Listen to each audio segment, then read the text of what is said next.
Hello guys, welcome to my channel. ఈ Bigg Boss 10th week nominations వచ్చేసాయి. ఈ 10th week నామినేషన్స్లో అంటే expect చేయని వాళ్ళు కూడా ఉన్నారు. అంటే రితు తను కూడా నామినేషన్స్లో వచ్చింది. ఇంకా తను అయితే గేమ్ బాగా ఆడుతుంది. ఇంకొకటి అయితే నిఖిల్కి అయితే పాయింట్స్ పెట్టనీకే ఏం లేవు. ఎందుకంటే నిఖిల్ అయితే గేమ్ అయితే చాలా బాగా ఆడతాడు. అంటే తన వరకు అయితే ఎఫర్ట్స్ చాలా బాగా పెడతాడు. ఇంకా ఫైటింగ్స్లోనైతే ఎక్కువ ఇన్వాల్వ్ అయినా కానీ ఇంకా సెటిల్ అయితే అయిపోతాయి అప్పుడప్పట్లో. ఇంకా గౌరవ్ వచ్చేసి ఫుడ్ ఆర్గ్యుమెంట్స్లో అంటే తనకి డైట్ కరెక్ట్ కావాలి, కొంచెం తక్కువైనా కానీ కొంచెం అక్కడ విషయంలోనైతే ఫైట్స్ అయితే జరుగుతాయి అక్కడ వచ్చేసరికి.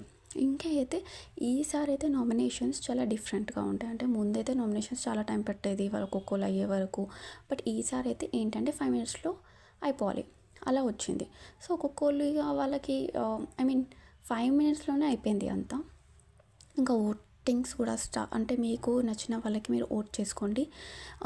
మోస్ట్గా మీకు తను చాలా నచ్చితే తనని చేసుకోండి. కానీ తను మాత్రం నామినేషన్స్లో లేకుండే ముందు.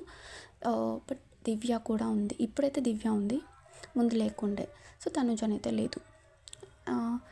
ఇంకా ఏంటంటే అందరూ నామినేషన్ అయిపోయింది. దాని తర్వాత బిగ్ బాస్ వచ్చి ఒక ట్విస్ట్ ఇచ్చినాడు. ఏంటంటే అందరూ నామినేట్, దాని తర్వాత నామినేట్ అయిన వాళ్ళు ఏమిటంటే టాస్క్ ఒక గేమ్ ఉంటుంది. ఆ గేమ్లో ముందట్లానే ఆడి ఇమ్యూనిటీ తెచ్చుకోవాలి అలా అనమాట. సో గేమ్స్ అయితే ఆడుతున్నారు. అందరు నామినేట్ అయ్యాను కానీ ఒక్క పర్సన్ ఇమాన్యుయల్, తనైతే చాలా మంచి గేమ్ ఆడతాడు. తనకి ఇమ్యూనిటీ అయితే ఉంది క్యాప్టెన్సీ వల్ల.